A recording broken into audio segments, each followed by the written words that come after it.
عندك ضيوف هني. ابوي هاي مو ضيوف، هذه احلام. احلام. ها من احلام؟ ابوي هذه احلام مالت وزاره الشؤون الاجتماعيه. والنعم. حي الله بتنا احلام، حي الله بنت الحكومه، شرفتينا ونورتينا ابوي. حياش استريحي مكانش. كيف كذي موقف البنيه بنت الحكومه على طول من صبح الحين قاعده تشتغل؟ حياش استريحي ابوي استريحي. شو احوالك؟ ان شاء الله زين. الله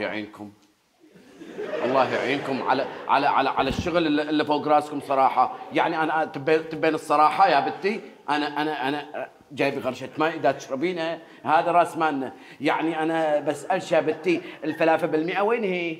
شنو؟ الفلافه بالمئة مالت المتقاعدين وين هي؟ ها؟ يعني انا ادري ان انتم يعني عندكم شغل وعندكم هذا، انا ادري ان بينشف حلقك جايب غرشتين. انت دخلتين بيتنا ما مطلعين اليوم. الفلافل بالمئة مالت المتقاعدين وين هي؟ ما احنا فاهمين، يعني احنا متقاعدين وحالتنا حاله وبيزات ما عندنا. الفلافل بالمئة اذا حطيتونها ما بتسوي شيء، بس حطوها لا نموت. ابوي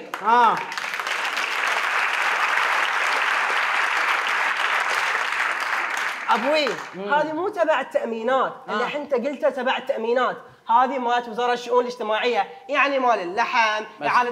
بس خلاص يا ولد، الله يعينكم. لا شغلكم باين وتعبكم واضح، بس إعادة توجيه الدعم هذه متى بتسوونها لنا؟ ها؟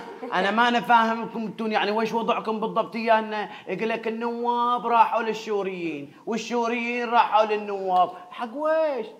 ترى ساكنين في كامبون واحد هم. يعني بطل الدريشة. حضرة النائب شو أخبارك؟ تسأل نائب عن أخباري؟ لا ويش؟ احنا اللي بنموت، حالتنا حالة مال اللحم وين هي؟